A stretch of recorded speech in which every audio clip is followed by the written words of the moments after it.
All right, welcome back to From the Butcher's Block. This is Michael Buckley to my left. I'm Jason Hendrick, the Hungry Man from Everybody's Hungry, and we are broadcasting live from the Ventura Meat Company in Ventura, California. Indeed we are. Michael, we've been talking in our past episodes and segments about how the shop came about, some ways to navigate through the shop and sustainability, questions to ask when they step up to the case. In this segment, we want to focus a little bit on specific cuts and some things that you carry in the case, maybe even what some market trends are right now that you're seeing and why you feel the market is trending a certain way. So give us a little overview. Not everyone has the perspective of the case right now. We don't have a camera on the case. Right. We do have some regular people who are listening and watching that know the case. Give me a layout, though. What do we find in your case, and maybe even some unique items that people wouldn't expect? Largely beef, pork, chicken. Beef, pork, chicken. The big three. Yeah, they're the big three. And just because you're going to see me chewing in a second. No, it's fine. One of the items I am enjoying right now is pork from your case. It's a pork butt that you've been simmering in the crock pot. Oh, yeah. So this is a pretty staple item, right? Absolutely. Even if you don't see pork butt in the case, we've got it largely because we use it for a lot of different production things. We like to make our own sausage here. The ground pork's made fresh. So we use pork butt for a myriad of sausage things. as a term is very generic. Sausage is any kind of ground meat in a casing, right? Well, yes and no. There are people that order ground pork as sausage, and it took me a minute to learn that. I need some sausage, and it's like, well, what flavor would you like? Give me some ground pork. So it is a very vague terminology. So, pork butt, we always have it. I mean, unless something has come up and somebody bought 14 pounds from us or something like that, which is another thing to consider when you come here. If we're out of some of those staples like chicken breast or something like that, somebody bought us out. That's what happened. I mean, we've been doing this long enough that I know how much chicken breast I need for tomorrow. I know how much pork butt I need for tomorrow. We get delivery 6 days a week, so, it doesn't happen often. But if you were to come in and we're out of bacon, somebody loaded in, and we didn't see it coming. Sure. So those are kind of some of the nuances about what's in the case, what's not in the case. It comes back to demand. We put in the case what we know we can sell, and if it ain't broke, don't fix it. Don't turn away from a steady revenue stream. We always have back stock of chicken. I can't put all the chicken that I have in the case. I need to make room for the beef and the pork. With a little higher margin. But also maybe, can I be ask away. Safe to assume that some of the more perishable items that aren't going to move as quick? Well, chicken's always going to be more perishable than red meat. Okay. Beef and pork are going to keep longer than chicken will, and that's something for people to remember when they buy meat. It doesn't matter if you're buying it from me or not. Chicken's going to go bad first. Fish is going to go bad first. Use it first. There's a lot of reasons for that, and it's really a deep conversation, but keep that in mind. If you're buying a pound of ground beef and you're buying some chicken breasts, if you don't think you're going to get to the chicken breast within the next couple of days, then freeze them as soon as you get home. Or maybe just come back to the shop more frequently. Well, that's the other side of it. We're here 7 days a week for a reason, and I try to be that place where maybe you do want to get all your week's worth of shopping out of the way, and I understand that approach. I like that approach. But if it's within reason and you live close enough, if it's going to go bad, let it go bad here. Sure. Why take on that expense as a consumer? Obviously, again, for selfish reasons because of my affiliation and relationship with you in general. But we don't want the shop owner to take that loss either, but better the shop owner who already has some margin created into the price of the product than the consumer who's going to just have ultimately a straight up waste. That's exactly right. Because nothing disappoints me more than thinking that somebody has purchased something that they couldn't end up using, and we try to do our best to help educate people about what's the shelf life here. What am I looking at? When should I use this?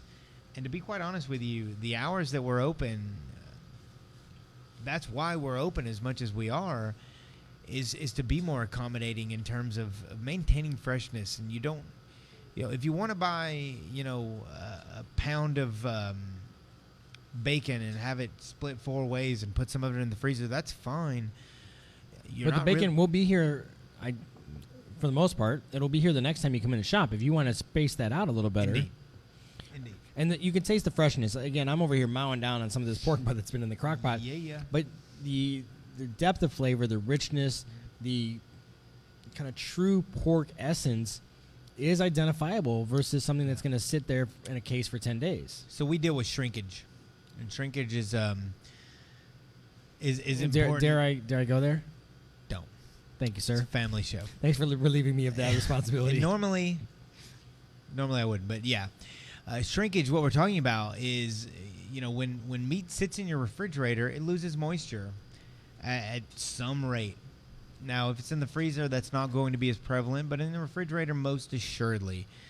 We deal with it with the beef mostly because we're buying dry-aged beef, and the longer it sits in our fridge, the less weight it actually ends up being. So, it behooves us to move it as quickly as we can to make sure that we're selling as close to the poundage that we're buying as possible.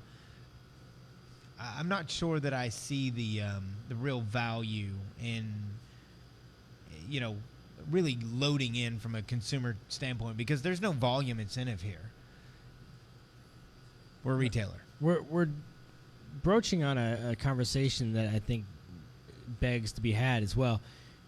What about a person that comes in the shop and they have a specific item that they either know you carry or they have in mind? Yep.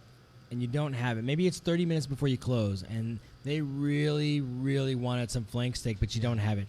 Right. How does that affect your approach to the customer? Well, we're good enough at knowing why somebody wants flank steak. What is flank steak? Well, it's hot, it's fast, it's flavorful. It doesn't require a lot of, prep work. You could take a flank steak that's of relative quality, throw it on your grill with some salt and pepper, kiss it on both sides, slice it up. You could use it for just about anything. Tacos, fajitas, put it on top of your salad, carne asada. There's a lot of different directions you can go. But we're good enough to know why you're asking for flank steak. So even if we don't have that, we've got something relative. And we're getting to a point where we're able, it's a good discussion for us to have. If you're willing to have it with us to go, let's talk about flank steak for a second because, gosh, on a cow, there's just not a whole lot to go around. Sure. And when you're trying to source meat sustainably, it comes back to what I said earlier. You can't be everything to everybody. We're not going to have. There's only 2 tenderloins per cow. There's, that's right. A couple of briskets, and yeah, that's you're limited. Mostly what there's a wealth of is ground beef, and that's why we largely always have ground beef unless, like I said, unless somebody comes in and buys an insane amount, throws off our trending data. So it's something that, like I said before, I would love for the answer to that, do you have blank, to always be yes, but it just can't be. Sustainability is more important to us than yes, we have that every single time you come in. I feel like if we were going to be that type of a store, and that if that was our resolve, was to always have those things that people just identify with, then maybe we should start selling candy bars. Sure. Now, this stream of thought is playing right into some of the specifics we were getting into with the case as well. We talked about chicken. Chicken is going to give you chicken breasts, quarters, and thighs. Yeah. What are the forms of chicken that you typically would offer in this shop, but also that you think are kind of a universal trend for other shops? Yeah. I love that question, actually, because chicken, people have more opinions on chicken than anything else. Beef's easy. Grass-fed beef. Ruminant omnivore, or ruminant herbivore. Done. Exclamation point. Chicken gets a little more hairy. Now, as far as the cuts that we sell, I like to sell the whole leg. And when we say whole leg, that's the leg quarter. Leg quarter, which includes the thigh. The thigh and the drumstick. And the reason I put those in the case is because, sometimes I would try stocking thighs and it seemed like everybody wanted drumsticks. and I would throw drumsticks out there, and everybody wanted thighs. So it was let's try and accommodate both. And it comes back to, like I said, about the pork chops. We'll cut them to order. It's better to leave it as a whole piece and divvy them up as you see fit. It's better to buy the leg quarter, and then that way, if people are like, well, I like thighs, give me a second. I can cut those thighs out. I can be more accommodating by just carrying the leg quarter. And, surprise, surprise, people buy a lot of leg quarters. So that's very good for us. And just to bring it back to my own personal realm, because every now and then I got to focus back on me. Indeed. We go through a whole chicken a week, which, accommodates all those cuts. Absolutely. We roast the chicken. We can break it down in our own manner for whatever type of meal structure that we want to provide. Absolutely. And it makes more sense to me to go that route. But, consumers aren't always willing to go that far. And everybody's not only on a monetary budget, but on a time budget, too. That's something to consider. And maybe you don't have time to roast a whole chicken. Sure. I get it. So then getting to the other pieces of chicken, we carry boneless, skinless chicken breast, and there's a reason that we go boneless, skinless. Largely, people buy chicken breast because they think it's a healthier option, because they think that fat's bad for them. That's a different conversation. And we're definitely going to have that as a segment. So keep following the show, because we're going to have some of these things in their own finite little realm. So as far as I'm concerned, if I'm going to sell chicken breasts, it's going to be boneless, skinless, because more often than not, I'm going to be asked to cut the bone out and to take the skin off, because there's fat in the skin. So, boneless, skinless chicken breasts, I think this quarter are number 2. Behind? Ground beef. Behind ground beef. Ground beef's always number 1. And some other things that are in the case, you got beef that we talked about, numerous cuts. You're dealing with the primals and the subprimals, not necessarily the portion cuts. Right. Again, allowing for the flexibility. Yep. But you're doing sausages as well. You got sausages in the house. We're not curing sausages in here. No. We look around the shop. We don't have the equipment to cure sausage yet. But you different get fresh set of sausage. regulation. Fresh sausage on the top shelf. That's right. What was the kind of driving force behind that? Well, doing production here allows us to be more accommodating. So if we get to a point on that center cut pork loin where we're getting to the end of it, and these muscles will taper and they will round off and things like that, doesn't make for an even pork chop. What do you do with that? Sure. Well, making sausage helps us close that And again, the loop. consumer is driving that. We've been trained to look for not only like inherent and depth of quality, but visual quality. Oh, absolutely. So if the pork chop's not evenly thick across the whole breadth of the pork chop, then it's not as good of a pork chop. That's right. But that I say that with a certain level of facetiousness, because you and I would know that there's still a lot of quality meat. I would eat that, and in a lot of cases I do, and I'm happy to. But making sausage, making ground beef, doing a lot of the production here in the shop closes the loop, right? So it helps us. It helps us keep from throwing things away. Now, let's not confuse that with these sausages being end cuts and things like that. I hope that with the video footage that we had of Megan cutting pork butt. And fairness to Megan, we're going on 20 to 10 right now Pacific time. She is still hammering away at a new cut, a new subprimal. Been here since 8 this morning. So and she's got a great grin, and she's actually starting to stage cuts for the camera. She's gravitating to this whole concept of being behind the butcher's block or showing you stuff from the butcher's block, just for our own personal plug. Absolutely. We didn't even have to give her any instruction. I think that speaks volumes to what the shop's all about right there. Well, it really does, actually. It's complacency. Is that a word? Complicit? Well, you tell us what it means, and maybe it's a word. Well, she's complicit in the operation. She's in.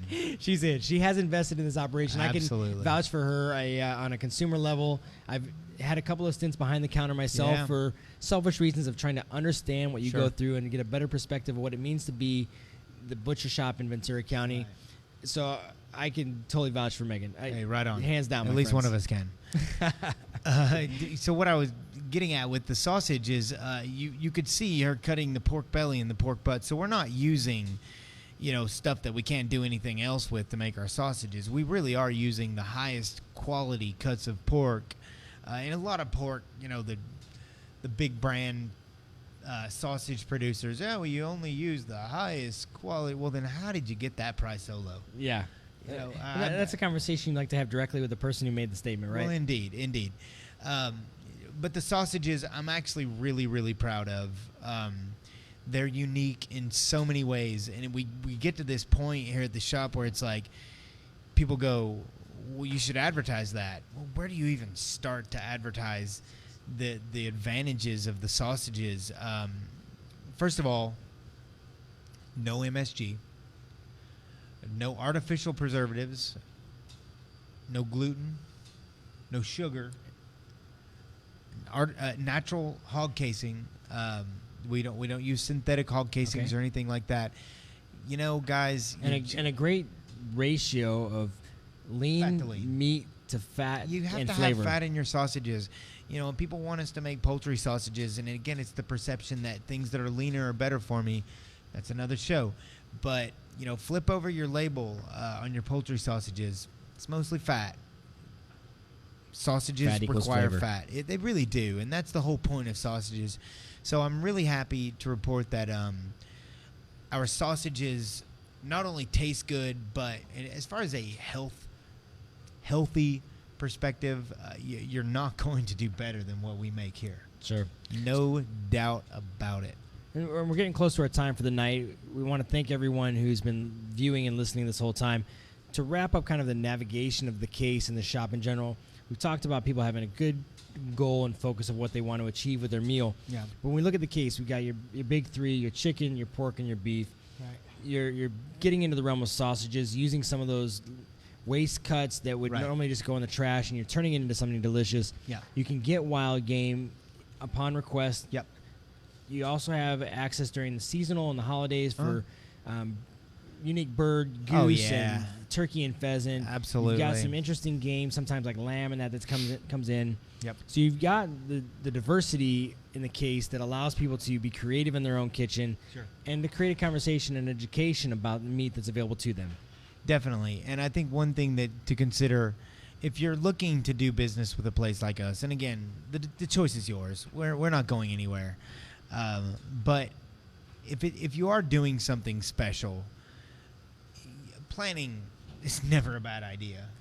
We generally always have bacon and the staples, if you will. But if it's something that you really want to make sure that you want to get from us, letting us know 1 or 2 days ahead of time, it's not a bad idea. It's really not a bad idea. I would love to say every time you walk through the doors, we're gonna have bacon, but curveballs get thrown at us. They do. So and that doesn't lend itself to the highest quality either. If that's something that has been sitting there for 2 days because somebody didn't want it, right, then you don't want it just because you walk through the door. That's and exactly I think that gets back to the heart of the Ventura Meat Company, and what we're going to be conveying through the scope of these shows is how do you navigate through the best quality, understand what's in the shop. We're going to be talking about all kinds of topics of sustainability and supply chain and marketability. So we got a lot to come. We want to thank everyone who's been watching and listening so far. This is the third segment. Both of you. This is the third segment of our launch from the Butcher's Block right here at the Ventura Meat Company. A couple other housekeeping items that I want to make sure we get out there. I forgot to get out in the last 2 segments. We're going to be using hashtag Butcher's Block Show from here on out. You got comments on Twitter, on Facebook or Instagram, and you want to put up some stuff that tags us in the show, use hashtag Butcher's Block Show. We're going to be found on Google Plus and Google Plus Hangouts on Air. That's where our streaming is going to be focused right now. But we, again, want to get people involved in the conversation. So as we move forward, Q&A is going to be key. That was all Klingon to me, by the way. We're getting you there. Don't worry, Michael. I got a great engineer on the back of the table here. He's going to be helping us with all of it. So again, the show is from the Butcher's Block, broadcasting live here once a month from the Ventura Meat Company. We'll be finding our shows on iTunes as we move forward with these podcasts. Use hashtag Butcher Block Show. That's BUTCHERS, because this is from the Butcher's Block. Thanks, everyone, for listening and tuning in tonight. We'll see you next time. This is Michael Buckley, owner-operator of the Ventura Meat Company. To my left, I'm Jason Hendrick, the Hungry Man from Everybody's Hungry. We'll see you next time. Good night.